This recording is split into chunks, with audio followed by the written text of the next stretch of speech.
내년 1월부터는 수도권 매립지에 생활 쓰레기를 직매립할 수 없습니다.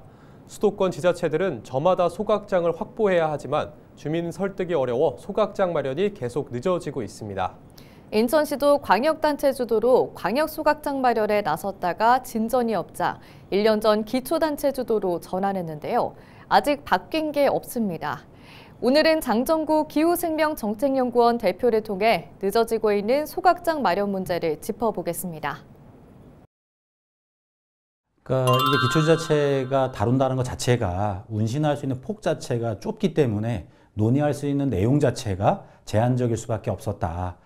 결국에는 결과가 뻔한 형태의 떠넘기기의 전형이었다라고 봐야 될 것 같습니다. 왜냐하면 광역이 움직였을 때하고 기초가 움직였을 때를 본다면 광역은 예산 규모나 장소에 조금 더 여유가 좀 있는 상황인 거죠. 선택할 수 있는.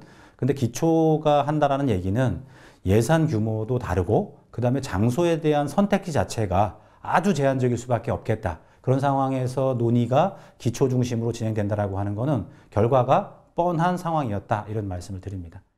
지금은 어떻게 보면은 쓰레기 대란을 막을 수 있는 거의 유일한 방법이 민간 소각장을 이용하는 방법뿐이다라고 보여지긴 합니다. 근데 그게 그냥 바람직한 거냐라고 봤을 때는 결코 그렇지 않다. 두 가지 측면인데 하나는 쓰레기 처리하는 비용 문제가 발생할 것이고 두 번째는 쓰레기 정책의 첫 번째는 쓰레기 양을 줄이고 재활용이 확대가 되는 방식이어야 되거든요. 근데 이런 건 쏙 빠진 상태에서 최종 처리에 대한 부분만 민간에 맡기겠다라고 하는 거는 그 다음 자원순환 정책이 없다라고 봐도 과언이 아니라는 거예요. 그런 의미에서 민간 소각장을 활용한다라고 하는 거는 위험천만한 발상이다라고 말씀을 드립니다.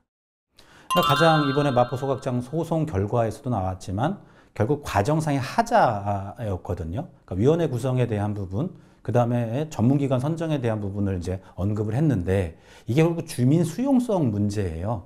시설의 안전성 뿐만이 아니라 이 시설 자체가 지역에 필요한 시설이고 지역에 기여할 수 있는 편의시설이다 라고 하는 거를 설명하는 과정이 필요한 거거든요. 그래야만 인정이 되거나 용납이 될 텐데 그런 과정 없이 내 지역에 뭐가 들어온다 라고 하는 것 자체가 쉽지 않은 결정이거든요. 그럼 결국엔 뭐냐? 충분히 시간을 두고 이 비용을 투자해서라도 안전을 확보하겠다라고 한다면 주민들도 요즘은 상당히 깨어있고 여러 사례를 본다면 나설 수 있다는 생각이 들거든요. 근데 그런 과정이 없으니 시간만 지금 가고 있는 형국인 거죠. 그래서 이번에 마포 소각장도 제가 보기엔 과연 그런 과정을 거쳤겠냐라고 봤을 때 충분하지 않았다. 결국 주민 수용성 문제를 어떻게 확보할 거냐가 관건이다라는 말씀입니다. 선거 이제 지금 생각 보면은 1년 좀 남짓이에요. 이제 곧 선거 국면으로 들어간다는 거죠. 그러면 행정공무원들이 움직이지 않을 가능성이 되게 많은 상황인 거죠. 근데 더 중요한 건 선거에 표를 얻기 위해서 실제로 지자체장들이 그 적극적인 행보를 보일 거냐. 그럴 가능성은 거의 없다라고 봐도 되는 거거든요. 그럼 결국에는 폭탄이 또 다음으로 넘어가는 상황이 지금 이제 불가피해지고 있어서 좀 안타깝고 전 지금이라도 어떤 도시가 바로 가려면 지속 가능하려면 기본에 충실해야 돼요. 기본이라고 하는 건 환경 쪽에서는 기초시설이거든.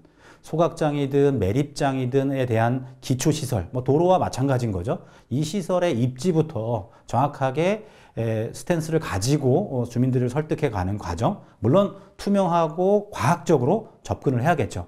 그런 과정 속에 예산이 얼마 들든지 이건 확보를 하겠다, 안전을 확보하겠다라고 나선다면 저는 뭐 가능하다고 생각이 들어요.